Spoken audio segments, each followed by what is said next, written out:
Olá, seja muito bem-vindo a mais um vídeo onde nós daremos continuidade aos nossos estudos sobre interpretação bíblica. Hoje falaremos a respeito de um tema de suma importância que começamos na semana passada.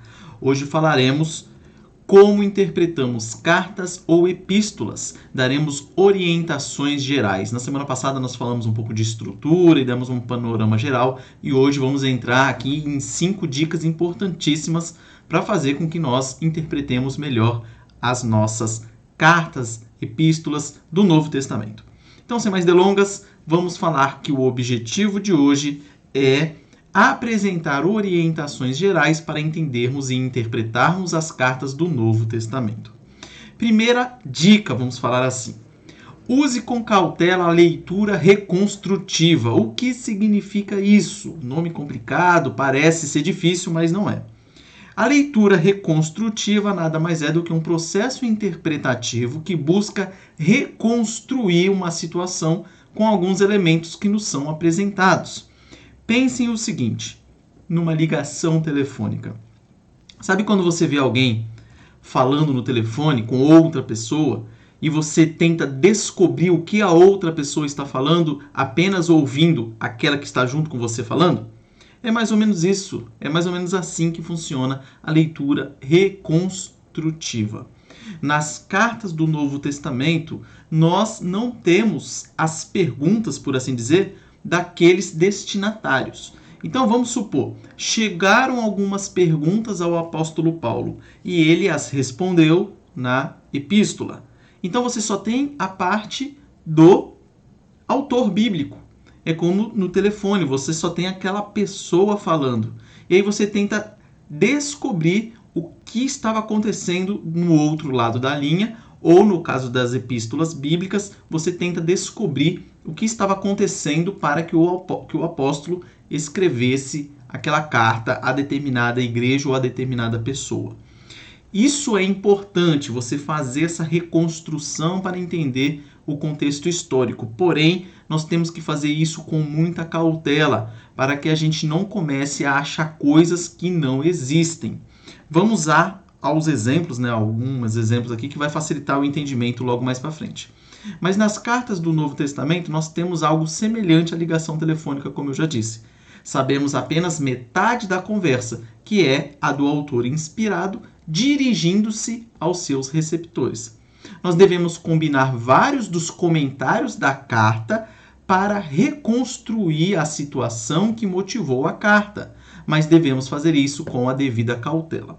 Por que eu coloquei ali das cartas? Porque nós temos que olhar, além da carta propriamente dita, outras cartas ou outros livros da Bíblia que ajudem a identificar ali aquele contexto histórico. Por exemplo, o livro de Atos dos Apóstolos traz muita luz para as cartas do apóstolo Paulo. Afinal, o livro de Atos ele foca muito nos apóstolos Pedro e Paulo. E aí você vai perceber que muitas das coisas que Paulo está falando nas suas cartas para as igrejas, ela recebe luz de Atos. Então nós temos que combinar esses vários comentários para fazermos essa reconstrução da situação real. Vamos dar um exemplo aqui que vai facilitar o entendimento. Vamos utilizar aqui 1 João. Então, em 1 João, as nossas conclusões sobre a situação que João estava abordando são as seguintes. Você lendo 1 João, você descobre algumas coisas importantes. Por exemplo, você vai descobrir que alguns se separaram da comunidade bíblica. Lá em 1 João 2,19 vai dizer: eles saíram de nosso meio, entretanto, não eram dos nossos, porque se tivessem sido dos nossos, teriam permanecido conosco. Todavia, eles se foram para que ficasse manifesto que nenhum deles é dos nossos. Então perceba, mesmo você tendo só a versão do autor bíblico, aqui no caso João, você percebe que algo estava acontecendo ali. E o que estava acontecendo? Pelo que ele falou, você sabe que pessoas estavam deixando ali a comunidade deles. 2. Os que saíram sustentavam uma heresia. Como é que você sabe isso? Lendo 2 João, viu? Por isso que eu falei as cartas. 2 João 1,7. Está jogando luz lá em 1 João. porque muitos enganadores têm saído pelo mundo fora, os quais não confessam Jesus Cristo vindo em carne. Assim é o enganador e o anticristo. Então está lá em 2 João, mas também em 1 João você também tem exemplos, lá em 1 João 2, de 20 a 26 e 4, de 1 a 6. Terceira conclusão, por assim dizer, o terceiro contexto que você pode tirar além do 1 João. Que os que saíram parecem exibir falta de amor e comportamento imoral. Você descobre isso lendo 1 João 3, de 10 a 12, que diz: Nisto são manifestos os filhos de Deus e os filhos do diabo. Todo aquele que não pratica justiça não procede de Deus, nem aquele que não ama seu irmão. Porque a mensagem que ouvistes desde o princípio é esta, que nos amemos uns aos outros, não segundo Caim, que era do maligno e assassinou a seu irmão. E por que o assassinou? Porque as suas obras eram más e as de seu irmão justas. Então você percebe esse contexto histórico, mesmo vendo só a parte de João falando. Depois, a quarta, questões a respeito de quem pertence verdadeiramente a Deus e acerca da segurança da salvação pareciam estar inquietando a comunidade para a qual João escreveu. E é por isso que ele vai falar o que nós falaremos daqui a pouco, porque parece que o pessoal estava incomodado com essa questão, estavam com dúvidas nessa questão, e aí o apóstolo vai lá e escreve a respeito disso para clarear o entendimento do povo. Lá em 1 João 5,13 diz: Estas coisas vos escrevi a fim de saberdes que tendes a vida eterna, a vós outros que credes em o nome do Filho de Deus. Então você percebe que o apóstolo João aqui, ele vai lá e, por meio das palavras que ele leva aos seus destinatários, você consegue reconstruir, você consegue entender o que estava acontecendo do lado de lá da ponta. O problema é quando nós abusamos dessa reconstrução e começamos a achar motivos que não existem e a gente começa a inventar moda, vamos dizer assim. Então aquilo que está claramente ali, a gente aceita. Agora, começou a inventar muito, a fugir do contexto, aí tomem cuidado, porque isso pode levar a gente a heresias diversas aí. Atenção! Nada substitui o estudo diligente de uma carta diversas vezes para se reconstruir a situação histórica por trás de sua escrita. Essa é a dica fundamental da reconstrução. Leia, estude muito toda a carta que você está querendo interpretar. Diversas vezes. Leia, estuda, releia, ore, estude, leia, ouça sermões e faça tudo o que você puder para entender melhor ali aquele contexto. Cuidado com textos isolados. Comentários bíblicos e bíblias de estudo também podem ser muito úteis nessa questão de trazer o pano de fundo, o contexto histórico, mostrar o que estava acontecendo naquela situação. Ou seja, reconstruir o que estava acontecendo. Para interpretar seções individuais de uma carta, não há ajuda melhor do que um bom entendimento de toda a obra. Como nós já dissemos, leia toda a carta várias vezes, diversas vezes, e tenha sempre em mente a unidade da carta. Cuidado com textos isolados. Segunda dica que nós temos: divida o texto em unidades de discurso. O que isso significa? Você divide um pedaço da carta que está tratando do mesmo assunto. Vamos facilitar dessa forma, vamos simplificar dessa forma. Para quê? Para que você não caia no erro de dividir unidade de pensamento. Isso é um perigo, isso é terrível. Então o apóstolo começou no versículo 1 a discorrer de determinado assunto, sobre determinado assunto, e vai discorrendo sobre isso até o versículo 10, vamos supor. Aí você para no meio, no 5. Você vai estar quebrando a unidade. Então tem que tomar cuidado com isso. Mas aqui também facilita você dividir a unidade. Então é do 1 ao 10, então separe essa unidade. Depois ele muda de assunto. A partir do momento que ele muda de assunto até ele ir mudar de assunto de novo, é outra unidade. Então essas unidades de discurso são importantes a gente dividir para facilitar o nosso estudo. Ao fazermos essa divisão, devemos seguir as indicações literárias e estruturais que o próprio autor nos dá. Então, o próprio autor ele vai falar, sobre tal assunto, tal, e às vezes ele conclui. E aí você claramente percebe que ele mudou de assunto. Daqui a pouco a gente vai falar um pouco de conjunções e aí vocês vão perceber melhor essa quebra aí dessa unidade de discurso. Mas é importante que nós as separemos, que facilita bastante o estudo. Observe sempre se o autor ele muda os assuntos.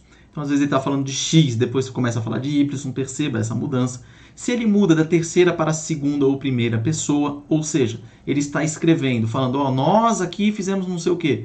Depois ele fala assim, eu fiz tal coisa e tal coisa e tal coisa. Ou, eles fizeram tal coisa, tal coisa e tal coisa. Então, perceba essas mudanças nos pronomes. Perceba também se as conjunções ou exclamações sinalizam mudança para outro assunto. Às vezes acontece, na hora que encerra um assunto, você tem um ponto de exclamação, você tem uma expressão de exclamação, você tem alguma conjunção ali que encerra determinado assunto. Então, é importante você saber definir isso aí. E lógico, não tem como saber isso aí, deixa eu até mudar a câmera, não tem como você saber isso aí sem estudar as regras de português.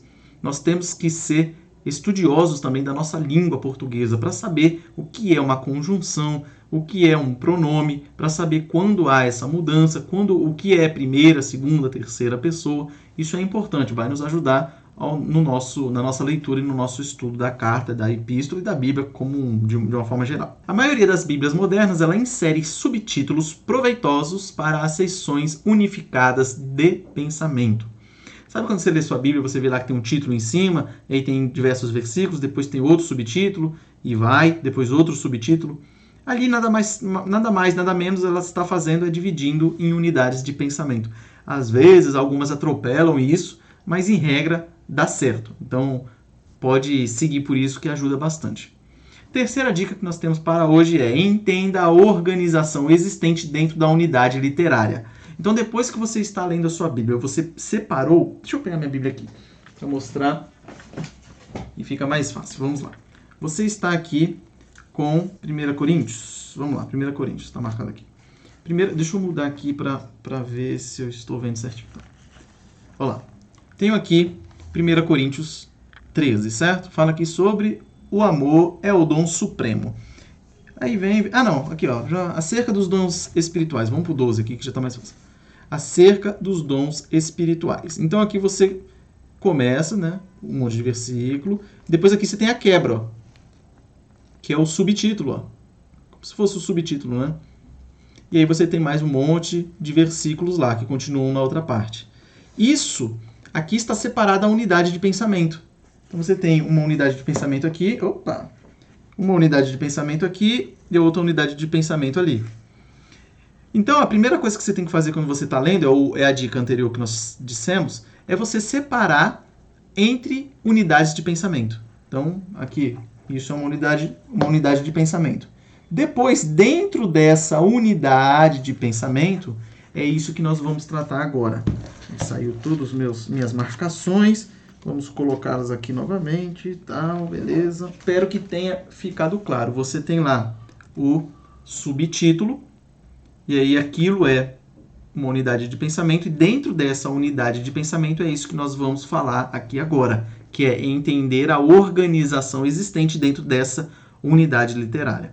Então, depois de escolhermos uma unidade de discurso, devemos nos atentar ao desenvolvimento do argumento do escritor dentro dessa unidade menor. Isso para que nós não quebremos o argumento do autor no meio.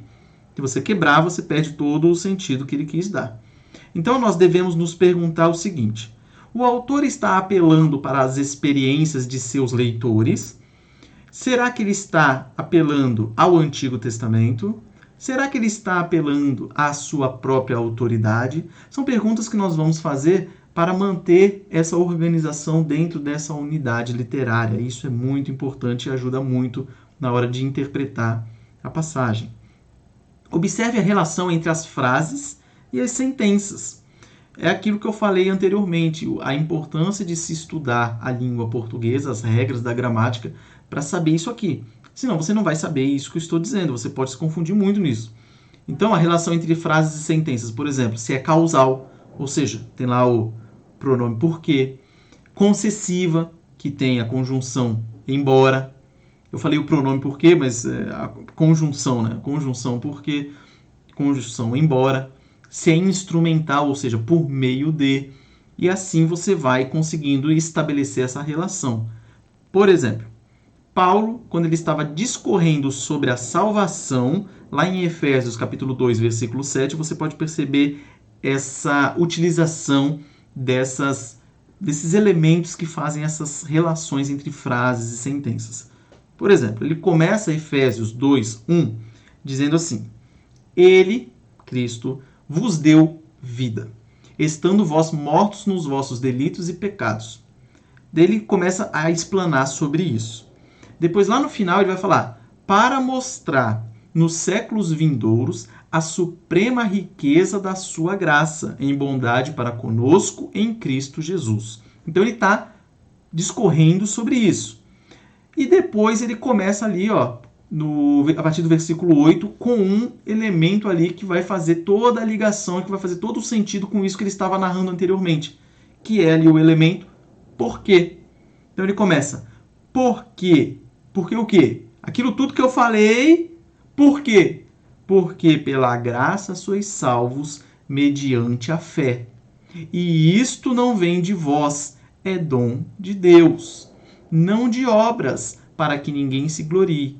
Pois somos feitura dele, criados em Cristo Jesus para boas obras, as quais Deus de antemão preparou para que andássemos nelas. Então você percebe aqui o tanto de conjunção, você percebe aqui o tanto de conjunção que tem aqui ligando uma coisa com a outra. Logo no início você tem ali o porquê, depois você tem lá um elemento importante que é o isto. Por que é importante? Porque pela regra do português, e é claro que na língua original em grego está dizendo a mesma coisa, o isto se refere à fé. Porque tem muita gente que vai falar que o isto se refere à salvação. Ou seja, a pessoa quando quer negar a doutrina da eleição, ela vai bater nessa tecla. Mas isso é um erro gramatical. O texto diz claramente, e isto, ou seja, a fé, não vem de vós, é dom de Deus. Também não vem de obras, e aí continua o elemento ali ó, de conjunção ligando uma coisa com a outra. Para quê? Ou seja, uma conclusão. Para que ninguém se glorie. Pois, olha lá de novo a conjunção, somos feitura dele, criados em Cristo Jesus para boas obras, as quais Deus de antemão preparou. Preparou para quê? Daí vem ali a conclusão, ó, para que andássemos nelas.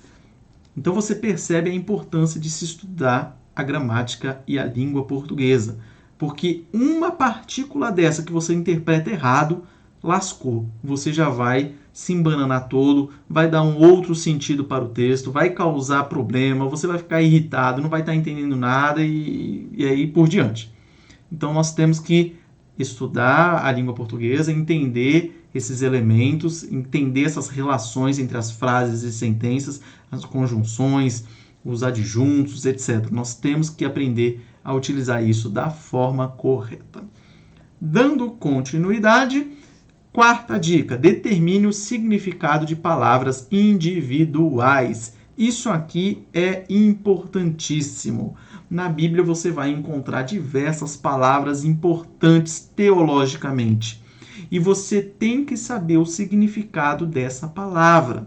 Você não pode causar dubiedade, ambiguidade. Você não pode ter trocentos mil significados para uma palavra só. Você tem que saber o que significa aquela palavra. Palavras importantes como salvação, justificação, santificação, redenção, eleição, são todas palavras importantíssimas que você deve saber o significado. Vou dar um exemplo para você. A palavra eleição. A doutrina da predestinação está na Bíblia. Muita gente vai tentar destruir a doutrina da predestinação, dizendo que quando Deus fala sobre eleição ou predestinação, na verdade ele está falando a respeito de presciência. Então eles vão falar que Deus sabia anteriormente de todas as coisas, mas não foi ele quem predeterminou todas as coisas. E isso é um equívoco, porque a palavra de Deus traz claramente a doutrina da predestinação e utiliza inclusive essa palavra. Vai dizer, em Efésios mesmo, no capítulo 1, vai dizer que Deus predestinou, predestinar não é a mesma coisa que presciência. Presciência significa uma coisa, predestinação significa outra. Então você tem que saber os significados de palavras importantes como essas para não cair na enganação de muitos por aí. E como saber esses significados? Bom, você pode apelar para bíblias de estudo ou você pode comparar traduções, que é uma boa dica. Aí você pega na internet diversas traduções da Bíblia, você vai comparando os textos, isso vai trazer luz aí para você, tendo em vista que não é todo mundo que consegue adquirir uma Bíblia de estudo, são caras e não é todo mundo que tem acesso. Mas na internet você consegue aí diversas traduções, aí você faz a comparação, que ajuda bastante a chegar numa definição da palavra, aquela palavra importante ali que é utilizada aí nas cartas e nas epístolas do Novo Testamento. Tem muito termo teológico importante sendo utilizado, como essas aí que eu já falei anteriormente. Quinta e última dica é: aplique a mensagem hoje. Hoje, no caso, nos dias de hoje, né? Não só hoje, no hoje especificamente, mas nos dias de hoje. O nosso estudo histórico e exegético é aplicarmos fielmente a mensagem às situações análogas de nossos dias. Então, todo esse estudo que nós vamos fazer, procurando saber o contexto, tentar reconstruir o que tinha acontecido naquela época, não é por preciosismo, não é por curiosidade, nem nada disso. É para saber realmente a situação que ocorreu lá, para poder aplicar fielmente nos dias de hoje a palavra de Deus. Esse é o nosso objetivo. Então não busque buscar esse tipo de conhecimento de contexto histórico, plano de fundo, reconstrução, se o seu fim é apenas curiosidade. Tenha em mente que você quer aprender aquilo para aplicar certinho nos dias de hoje. Em 1 Coríntios, a partir do capítulo 8, vai até o capítulo 10, o apóstolo Paulo ele instrui os coríntios sobre comer alimento oferecido a ídolos. É bem interessante esse exemplo porque a gente pode trazer para os dias de hoje. Então ele vai dizer que comprar ou comer alimento sacrificado a ídolos não é em si pecado. Mas, se for escandalizar outro irmão, se torna pecado. Qual é o jeito mais fácil de nós aplicarmos isso para os dias de hoje? Pense aí nos doces de Cosme e Damião. Cosme e Damião, eu nem sei se hoje em dia o pessoal ainda oferece isso dentro das religiões afro aí ou não, mas antigamente era bem comum. Hoje em dia talvez nem tanto, às vezes por uma cultura de determinado local a pessoa fala que é Cosme e Damião, mas nem oferece a ídolos. Mas vamos supor que a pessoa ofereceu, que a pessoa mora num terreiro de macumba, por exemplo, oferece seus docinhos lá aos ídolos e depois sai distribuindo os docinhos de Cosme e Damião. Você comer um docinho, você é crente, você pegar um docinho daquele e comer, essa atitude por si só não é pecado. Porém, se você vai escandalizar outro irmão, aí se torna pecado. E tem mais um caso aqui mais pra frente que a gente vai ver. Se você acha que é pecado e come, você está pecando também. Então a gente tem que tomar cuidado com isso. A gente tem que se ligar em alguns pontos importantes para trazer esses princípios que foram trazidos lá em 1 Coríntios para os nossos dias de hoje. Então vamos lá ver com um pouco mais de detalhes aqui. Então a gente tem que levar em conta a edificação dos outros, porque isso tem prioridade sobre a nossa liberdade pessoal. Vamos ver aqui o texto bíblico. 1 Coríntios 8:4. Os textos vão estar no final de cada frase, eu não vou ficar repetindo não, mas só para não perder a linha de raciocínio, porque eu separei alguns mais importantes aí a partir do capítulo 8º. Depois, se você tiver curiosidade, leia lá os 2 capítulos, os 3 na verdade, né? 8, 9 e 10. Vai dizer assim: no tocante à comida sacrificada a ídolos, que era o problema que estava ocorrendo lá em Corinto, sabemos que o ídolo de si mesmo nada é no mundo e que não há senão um só Deus. Ou seja, o ídolo não fede nem cheira. Entretanto, não há esse conhecimento em todos, porque alguns, por efeito da familiaridade até agora com o ídolo, ainda comem dessas coisas como a ele sacrificadas, e a consciência destes, por ser fraca, vem a contaminar-se. Aqui está falando dos fracos na fé. Não é a comida que nos recomendará a Deus, pois nada perderemos se não comermos, e nada ganharemos se comermos. Vede, porém, que esta vossa liberdade não venha, de algum modo, a ser tropeço para os fracos. Porque se alguém te vir a ti, que és dotado de saber a mesa em templo de ídolo, não será a consciência do que é fraco induzida a participar de comidas sacrificadas a ídolos. Então você percebe aqui que ele está falando que não por si só não é pecado, porém você tem que tomar cuidado para não escandalizar os outros, tem que tomar cuidado com os mais fracos na fé e tudo mais. Então você tem aqui princípios atemporais, ou seja, que são aplicados aos dias de hoje. Por exemplo, alguns princípios desse.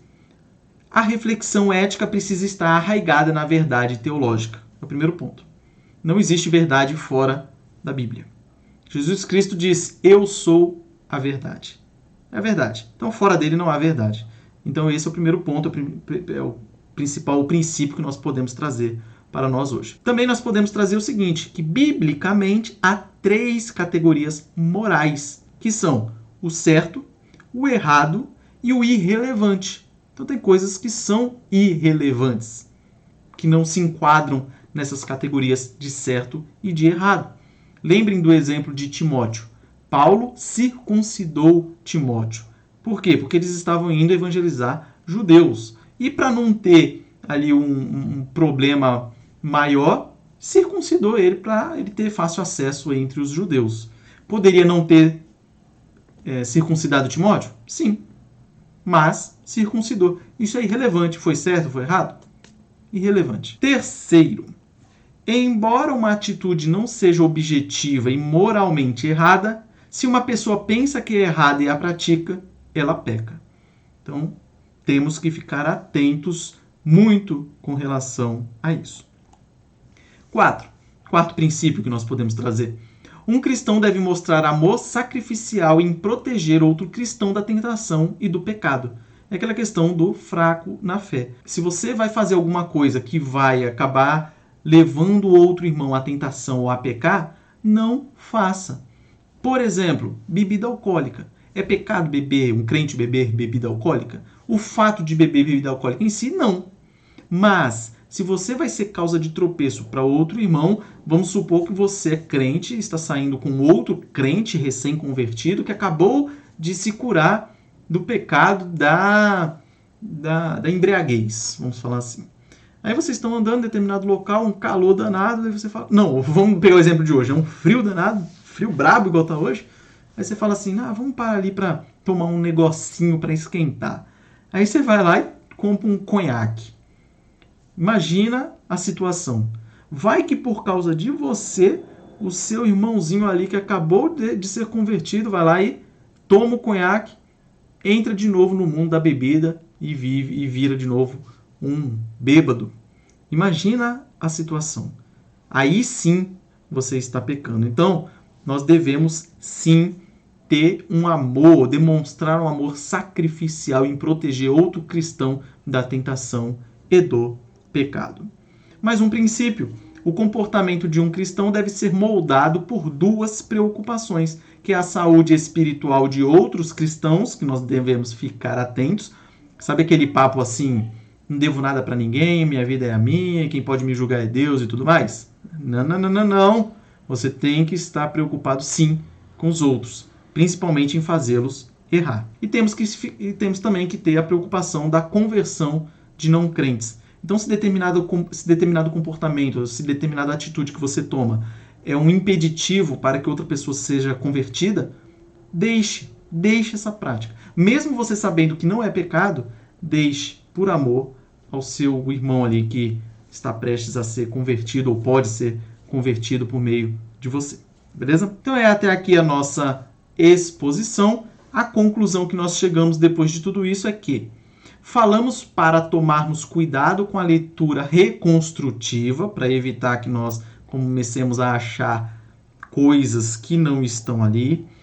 Falamos para dividir o texto em unidades de discurso para facilitar a nossa interpretação. Falamos para identificarmos a organização dentro da unidade de discurso, para não cortar o argumento do autor bíblico no meio. Nós falamos da importância de saber o significado de certas palavras, como salvação, predestinação, presciência, etc. E, por fim, falamos para aplicarmos a mensagem da Bíblia nos dias de hoje. Com isso, nós encerramos o vídeo de hoje. Caso tenha ficado alguma dúvida, mande aí nos comentários. E que Deus abençoe a sua vida, abençoe essa semana que se inicia. Um forte abraço. Se Deus quiser, semana que vem estaremos aqui novamente. Até mais!